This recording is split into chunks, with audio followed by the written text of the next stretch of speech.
It's been 2 years since the pandemic has started, and now we have reached a stage where the cases are declining. There are restrictions that are being now brought down.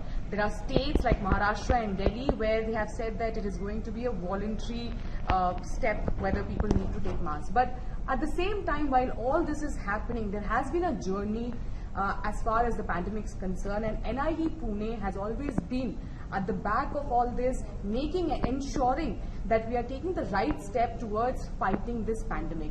Joining me is the Director of NIV Pune, Dr. Priya. Ma'am, thank you for speaking with us. First of all, how difficult was this? Because there was a time, I think for a few months altogether, it was people were just figuring out what it was, and scientists like you had to give us an answer as soon as possible. So how difficult was it for all?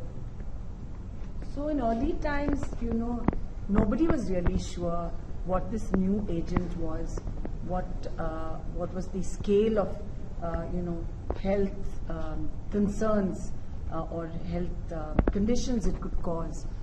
And also we were being called to do several things. Yes. So we set up testing, we, sent out our tests to different people, trained them, did QC and quality control, quality assurance. We interrogated certain formulations for their potential antiviral capabilities. We were also made our own indigenous ELISA, which was used in the first national sero survey. And then very shortly after that, we were approached to partner with the pharma to make an indigenous vaccine. And, vaccines take usually 9 to 10 years. And this journey was less than a year.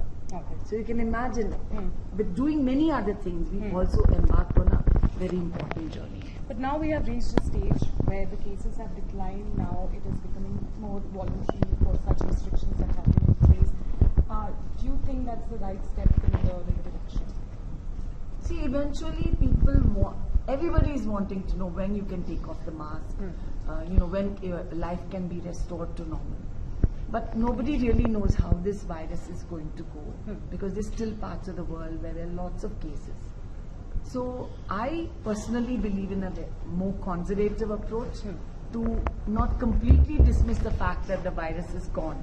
Right now India is doing good, but there could be some pocket in the world where a new variant could emerge, and then that spreads so quickly around the world, and then maybe we would be again vulnerable to picking up more infections with this new variant.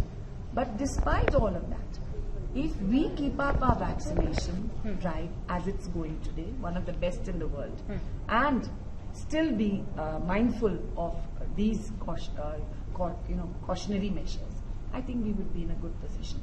One last question. There is debate, of course, over booster dose. Of course, these are recommendations that are going to be made by NTAGI or NEGVAC. But at the same time, there are data that are collected from institutes like yours where such recommendations are made. So how do you see, as far as booster dose is concerned, how do you see that? Our studies have been limited. We've done little over 100 individuals. And our data suggests that giving a booster, that is a dose after the primary vaccination of 2 doses, does improve the antibody levels. And NTAGI and other national organizations are studying the data from different groups, and they will make a formal recommendation for the general population. What is your personal opinion? My personal opinion is based on a limited number of samples, and I personally believe the booster works. Okay. So that was the Director of NIV Pune, Dr. Priya speaking to Times Now, sharing